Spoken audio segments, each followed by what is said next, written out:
जय हिंद मेरे प्यारे भाई, कैसे हैं आप सब? आशा करते हैं बहुत अच्छे होंगे।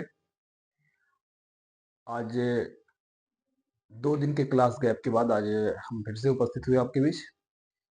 आज हमारी क्लासेस मैथ्स में लासापा मासापा होगी। इससे पहले आप लोग को percentage profit loss, average, mensuration की कुछ basic, ratio proportion, speed time and distance, ऐसी क्लासेस चल चुके हैं। रीजनिंग की बात करते हैं, उस पर भी 1-2 चैप्टर जैसे वाटर इमेज हो गया, कोडिंग डिकोडिंग हो गया, ऐसे भी चैप्टर की क्लास हो चुके हैं।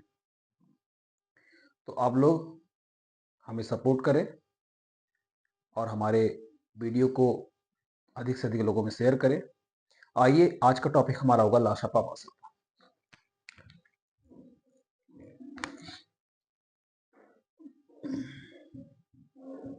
दिख रहा है ना? छोटा तो नहीं हो रहा है? लाशापा और माशापा।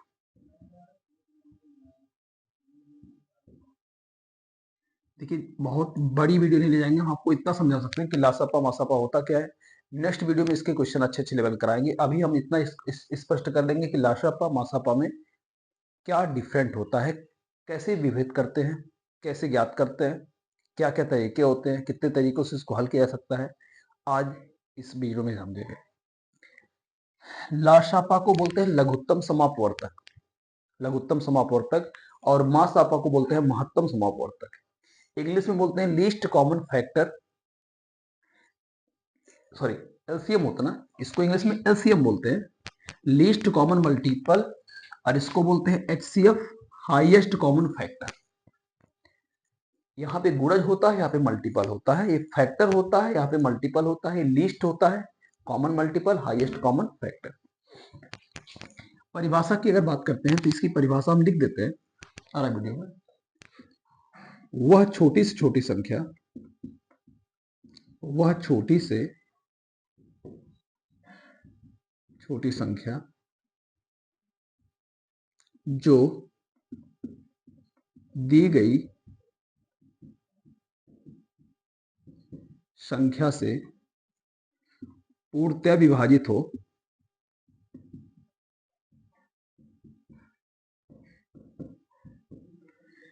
लासापा कहलाती है।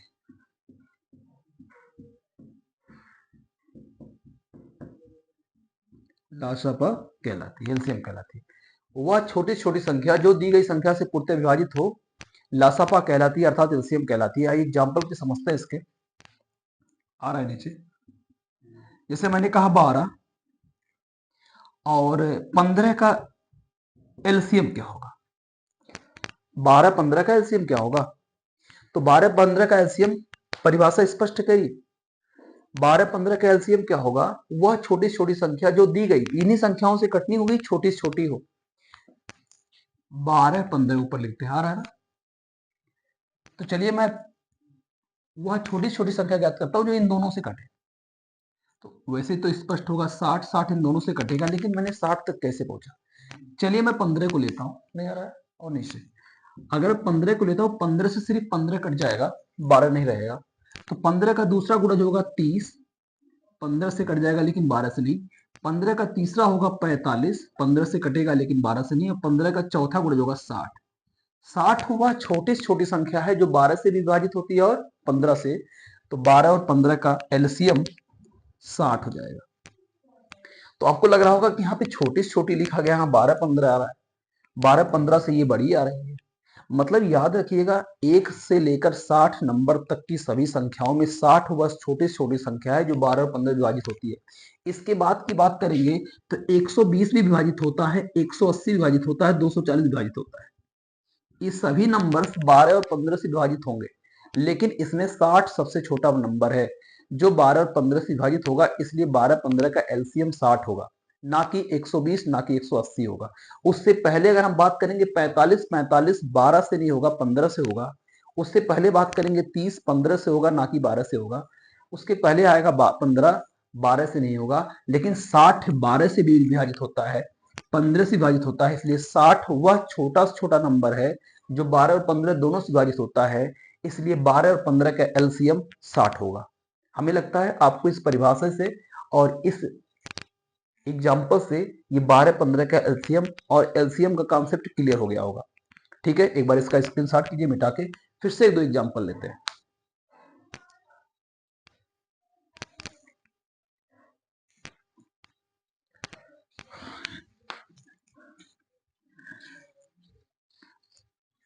एचसीएफ इसके बाद आएंगे, पहले हम एलसीएम को समझ लेते हैं। मेरा पहला एग्जाम्पल कहता हूँ, पहला क्वेश्चन पूछता हूँ, जिससे मैं पूछूं 15-20 का एलसीएम क्या होगा।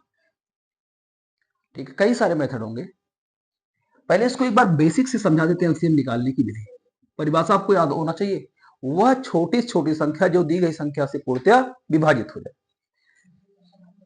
तो 15-20 का एलसीएम आपको निकालना है। जो आज तक आप 6, 7, 8 से शुरू और 8, 9, 10 कक्षा तक पढ़े होंगे, 15-20 का एलसीएम निकालना, उसको ऐसे निकाले होंगे ना, ये वाली विधि। तो पहले बताइए कि दोनों संख्याओं से कौन, आप कहेंगे 2 से काटिए, 3 से काटिए, लेकिन हम आपको इतना लंबा नहीं, हम डायरेक्ट 5 से काटते हैं। 5 तिया 15, 5 चौके 20, 3 से 3 बार ये कट जाएगा, 4 रहेगा, फिर 4 से कट जाएगा, लास्ट में हमको एक एक चाहिए। 4 तिया 12 पचे 60, यानी 15-20 का एलसीएम कितना हो जाएगा 60। 60 15 से विभाजित है, 60 20 से विभाजित है, इसलिए 15-20 का एलसीएम कितना हो जाएगा 60। 60 हुआ छोटी छोटी संख्या जो 15-20 दोनों से कटता है। अगर इसको आप छोटे से कैलकुलेशन करते आएंगे तो समझ आएगा, लेकिन एक बार समझा देता हूं मैं आपको। अगर आप 2 से विभाजित करेंगे तो 2 से 1 तो कटेगा नहीं, 15 आ जाएगा, 2 से 10 बार, फिर 2 से कट करेंगे, ये नहीं कटेगा, लेकिन ये 5 बार, 3 से काटेंगे, 3 से 5 बार, ये रह गया, और लास्ट में 5 से काटेंगे, एक एक आ गया। इसका भी गुणा करेंगे तो 2 दूना 4, तिया 12 पचे 60, 2 दूना 4, तिया 12 पचे 60। मुझे लगता है आपको इस तरह से आ गया, लेकिन इसको इस तरह से मत बनाइएगा, ये पेपर कॉन्सेप्ट है ही नहीं। इस तरह से आप बनाएंगे तो आपका समय बर्बाद जाएगा। इसलिए सबसे अच्छा कॉन्सेप्ट होगा एलसीएम बनाने का कि 15-20 का अगर आपको एलसीएम लेना है तो इसमें सबसे बड़ा नंबर कौन सा है, 20। 20 से चेक कीजिए क्या ये 20 15 और 20 दोनों से डिवाइड है, तो 20 सिर्फ 20 से है, 15 से नहीं कटता, तो 20 का अगला फैक्टर क्या होता है 40। 40 20 से कटेगा लेकिन 15 से नहीं, तो 20 का फिर तीसरा कौन सा होगा 60। 60 से चेक कीजिए क्या तीनों से दोनों से कटता है, तो हाँ 20 नहीं 60, 15 चौको 60, इसलिए इनका एलसीएम कितना हो जाएगा 60, मन में ही आप मान लेंगे। दूसरा कॉन्सेप्ट होता है कॉमन मेथड। मैंने पहला बताया आपको गुणनखंड जिससे भाग विधि से निकाला, दूसरा मैंने बताया कि आपको कॉमन मेथड बताया, कॉमन मेथड बताने चल रहा हूं। आइए अगर 15-20 का एलसीएम हम कॉमन मेथड से ज्ञात करेंगे तो क्या होगा। कॉमन क्या होता है, जो दोनों नंबर से में मुझे मिले। अगर मैं इसको हल करूंगा तो इसको लिख सकता हूँ 5 तिया 15, इसको लिख सकता हूँ 5 चौके 20। इसमें भी हमें 5, इसमें भी हमें 5 5 प्राप्त हो जाएगा, 5 हम ले लेंगे कॉमन, तो यहाँ 5 लेने के बाद यहाँ क्या बचेगा 3, यहाँ क्या बचेगा 4। अब 3 और 4 में मुझे कोई कॉमन नहीं मिलेगा, और जब कॉमन नहीं मिलता है तो उनका गुणनफल ही क्या कहलाता है, एलसीएम। 3 4 का एलसीएम क्या होगा, 3 चौके 12, बाहर 5 है, इनमें भी कुछ कॉमन नहीं होगा, इनका गुणा कर देंगे, 12 25 कितना हो जाएगा 60। आपको स्पष्ट हो गया होगा। एक आपको नोट डाल के भी लिखना होगा कि अगर संख्या के बीच में कुछ कॉमन ना हो तो उनका गुणनफल उनका एलसीएम कहलाता है। जैसे मैं आपसे बात करता हूं 3 4 का एलसीएम क्या होगा, 3 4 में कुछ कॉमन है, 3 4 में कुछ कॉमन नहीं है, तो 3 4 का एलसीएम कितना हो जाएगा 12। मैंने कहा 7 5, 7 5 का एलसीएम क्या होगा, 7 5 का एलसीएम 35 होगा। मैंने कहा 8 11, 8 11 का एलसीएम 88 होगा। No common multiple is answer, आपका एलसीएम हो जाएगा। यहाँ पे कॉमन नहीं हो रहा है, 8 11 कोई कॉमन नहीं है तो 88, 7 5 में कोई कॉमन नहीं 35, 3 4 में कोई कॉमन नहीं 12। मुझे लगता है आपको बहुत अच्छी तरीके से कॉन्सेप्ट क्लियर हो रहा होगा। लेकिन अगर कॉमन है, अब मैं आपसे पूछूं कि 12 और 8 का एलसीएम क्या होगा, 12 8 का एलसीएम क्या होगा, आप 12 8 96 मत बोलिएगा, क्योंकि यहाँ मल्टीपल आप मत कीजिएगा, क्योंकि 12 8 में भी कॉमन मिल रहा है। क्या कॉमन मिलेगा 4, 4 तिया 12, 4 दूना 8, 3 2 का एलसीएम कितना होता है 6, 6 को 4 से मल्टीपल कर देंगे आ जाएगा 24, यानी 8 तिया 24, 12 दूना 24, 8 और 12 का एलसीएम कितना निकल के आ जाएगा 24। क्लियर है ना। आइए 3 4 एग्जांपल और लेते हैं। हमने आपको 3 तरीके से कराया, एक गुणनखंड, दूसरा कॉमन मेथड, और तीसरा बड़े वाले वैल्यू का डबल तिबल करते चले आइए। जो वैल्यू दोनों नंबर से कटेगी वही एलसीएम कहलाएगी, लेकिन सबसे छोटी से छोटी होनी चाहिए।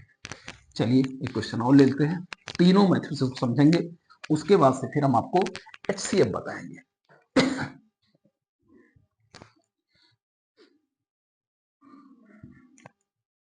20-25।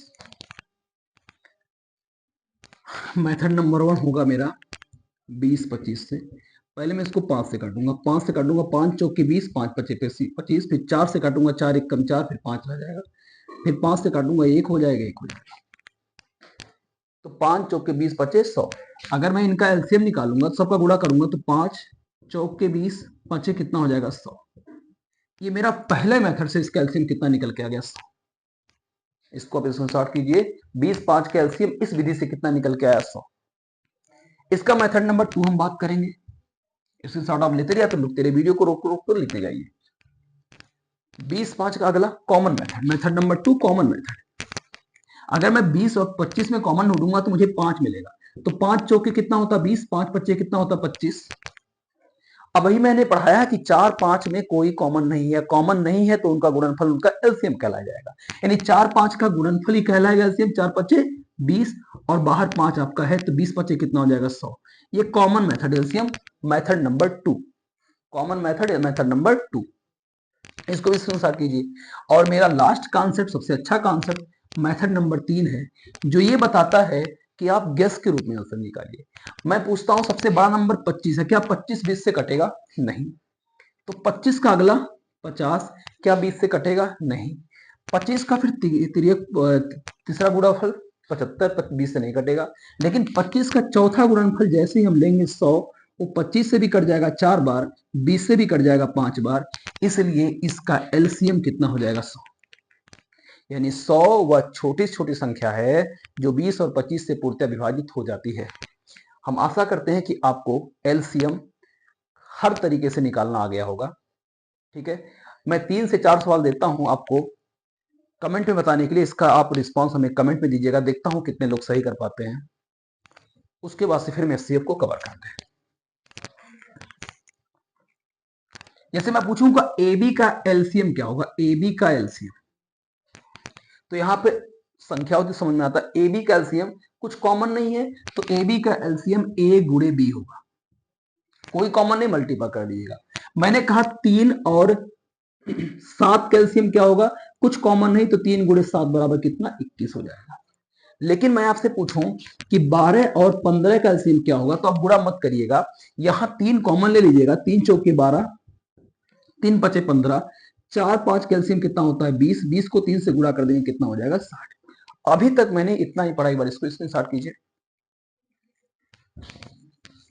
अब लिखिए अपना क्वेश्चन। पहला 18, 36, 72 का एलसीएम क्या होगा। दूसरा 30, 20, 50 का एलसीएम क्या होगा। तीसरा 15, 20, 35 का एलसीएम क्या होगा। चौथा 13, 65, 39 का एलसीएम क्या होगा। और लास्ट 5वां सवाल मेरा 20, 40, 60 का एलसीएम क्या होगा। दोस्तों ये पांचों सवाल का आपको क्या निकालना है, एलसीएम निकालना है। एक बार इसका स्क्रीनशॉट कर लीजिएगा, एलसीएम निकाल करके कमेंट में इसका रिस्पांस कीजिएगा, जवाब जरूर दीजिएगा, सब लोग दीजिएगा। अब हम अपना टॉपिक एचसीएफ शुरू करते हैं। ठीक है, मुझे लगता है आपको आ रहा हो, अगर आ रहा हो तो वीडियो को हमारी शेयर कर दीजिएगा अपने दोस्तों में।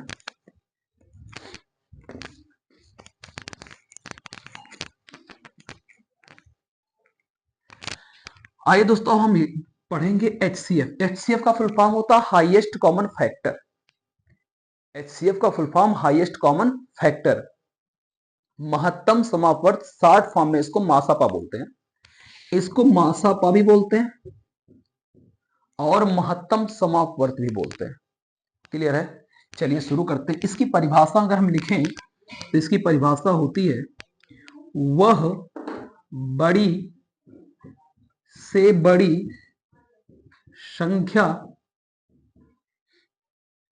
वह बड़ी से बड़ी संख्या जो दी गई संख्याओं को पूर्णतया विभाजित कर दे। इस बार विभाजित करने जाएगा, विभाजित कर दे या काट दे, कर दे या काट दे। HCF कहलाता है, HCF कहलाता है। क्योंकि इस लैंग्वेज का मतलब क्या होता है, जैसे मैंने कहा 12 8 का HCF क्या होगा। इस बार ये लोग नहीं कटेंगे, इस बार कोई बड़ी से बड़ी संख्या हो जो दोनों को काट दे। आइए भाग लेते हैं, पूछते हैं क्या एक इन दोनों नंबर्स को काट लेगा। हाँ, एक इन दोनों नंबर्स को काट देगा। फिर बात आती है दो, दो से पूछेंगे 2 छक्के 12 2 चौके 8, दो भी दोनों को काट देगा। मैं पूछूंगा तीन, तीन सिर्फ 12 को काटेगा ना कि 8 को, तो तीन इसमें नहीं आएगा। फिर बात आती है चार, चार तिया 12 4 दूना 8, चार भी हो सकता है। अब पूछे पांच, नहीं। छह, इससे काटेगा, इसको नहीं। चले छह बात करते हैं तो छह इसको करेगा, इसको नहीं। सात किसी को नहीं। आठ सिर्फ इसको, इसको नहीं। अब आठ पे आया, बात अपनी रोक दीजिए। इनमें सबसे बड़ा नंबर कौन है जो दोनों कट कर रहा है, एक है कि दो है कि चार। सबसे बड़ा कौन सा है, चार। यानी चार इस संख्या का क्या हो जाएगा, इन दोनों संख्याओं का HCF क्या हो जाएगा, चार। ठीक है, वह बड़ी से बड़ी संख्या चार है जो 12 8 का HCF होगी। क्योंकि 12 8 को एक से भी कट जाएंगे, दो से भी कट जाएंगे और चार से भी कट जाएंगे, और इससे बड़ा कोई नंबर्स नहीं है जो 12 और 8 को पूर्णतः विभाजित कर दे। तो 12 8 को पूर्णतः विभाजित करने वाला नंबर चार है। चार से पहले एक भी है, दो भी है, लेकिन एक दो चार से छोटे नंबर है। HCF का फुल और परिभाषा कहता है कि वह बड़ी से बड़ी संख्या जो दी गई संख्या को पूर्णतः विभाजित कर दे, HCF कहलाती है। HCF का मतलब होता है हाईएस्ट कॉमन फैक्टर, हिंदी में मासापा शॉर्ट फॉर्म में इसको बोलते हैं। यानी 12 8 का HCF कितना हो जाएगा, चार हो जाएगा। मुझे लगता है आपको समझ में आ गया होगा। आइए अगला एग्जांपल लेते हैं। 15 25 का HCF क्या होगा। तो एक सबको कट जाएगा, दो नहीं। तीन की बात करेंगे, तीन पचे 15, लेकिन 25 रह जाएगा। चार किसी को नहीं। अगर मैं पांच की बात करता हूं तो पांच 15 को भी विभाजित करेगा, पांच 25 को विभाजित करेगा। क्या पांच बात कोई और नंबर, छह किसी को नहीं। सात की बात करेंगे, नहीं। आठ 9 10 ऐसे कोई नंबर नहीं आएंगे पांच के अतिरिक्त जो 15 और 25 को पूर्णतः विभाजित कर दे। तो इसलिए पांच ही 15 25 का HCF हो जाएगा। हमें लगता है कि आपको HCF भी समझ में आ गया होगा। आइए कॉमन मेथड से HCF निकालना सीखते हैं। इसकी शॉर्ट एक बार क्लिक कर लीजिए, इसके परिभाषा को एक बार परिभाषा बोल देता हूं। वह बड़ी से बड़ी संख्या जो दी गई संख्याओं को पूर्णतः विभाजित करता है या काट देता है, HCF कहलाता है, हाईएस्ट कॉमन फैक्टर कहलाता है। ठीक है, अब बात होती है कि 30 20 25 का HCF क्या होगा। सोच के बताइएगा क्या होगा जो हर जगह कॉमन हो। आइए कॉमन मेथड से ज्ञात करते हैं इसको। कॉमन मेथड से ज्ञात करते हैं तो इसको लिख सकते हैं, 30 को लिख सकते हैं 5 छक्के 30, 5 चौके 20, 5 25। आप बताइए इन तीनों नंबर्स में कौन सा नंबर है जो सब जगह है। तो आप कहेंगे 5 यहां भी है, 5 यहां भी है, 5 यहां भी है। क्या 5 के सिवा और कोई नंबर है जो हर जगह मौजूद है, नहीं। तो 5 हम कॉमन ले लेंगे। अब बचेगा क्या, 6 4 5। 6 4 5 में कुछ कॉमन आपको दिख रहा है, सब में नहीं दिख रहा है। तो जो सब जगह कॉमन मिलता है वही हमारा HCF कहलाता है। वही 30 20 25 का HCF होगा 5, और वही इस सवाल का आंसर भी हो जाएगा। क्लियर। आइए अब हम बात को आगे बढ़ाते हैं, अगले मेथड पे लेके चलते हैं, आपको अगले सवाल की तरफ लेके चलते हैं। अगर मैंने कहा 75 25 और 75 25 100 का HCF क्या होगा। 75 25 100 का। चलिए अगर मैं बात करता हूं, एक से सब लोग कट जाएंगे, पांच से भी सब लोग कट जाएंगे, 25 से भी सब लोग कट जाएंगे। कैसे, 25 थे 75, 25 से कम 25, 25 100 को 100। तो इनमें बड़ा नंबर कौन सा जो सबको विभाजित करता है, 25 है। यानी एक भी विभाजित करेगा लेकिन छोटा है, पांच भी विभाजित करेगा लेकिन इससे छोटा है 25। इन सभी नंबरों में वह सबसे बड़ा नंबर होगा जो 75 25 और 100 को पूर्णतः विभाजित कर देगा। इसलिए 75 25 और 100 का HCF 25 होगा। कॉमन मेथड की समझते हैं, इसको हम तो लिखेंगे 25 गुणे 3, इसको लिखेंगे 25 गुणे 1, इसको लिखेंगे 25 गुणे 4। अगर मैं कॉमन की बात करता हूं तो 25 कॉमन हो जाएगा, यहाँ 3 हो जाएगा, यहाँ पे 1, यहाँ पे 4। 3 1 4 में कॉमन कुछ भी नहीं मिलेगा। कॉमन के तौर पे हमें 25 प्राप्त हुआ है, यानी 75 25 100 का HCF 25 हो जाएगा। हमें लगता है कि आपको LCM और HCF के कॉन्सेप्ट अच्छी तरीके से समझ में आ गए होंगे। तो नेक्स्ट वीडियो में फिर से हमारी बात होती है, आपको एक नेक्स्ट चैप्टर पे बात करेंगे। अभी अपनी वीडियो को ही विराम देते हैं, तब तक के लिए अपना आप ख्याल रखिए, मस्त रहिए, गुड नाइट।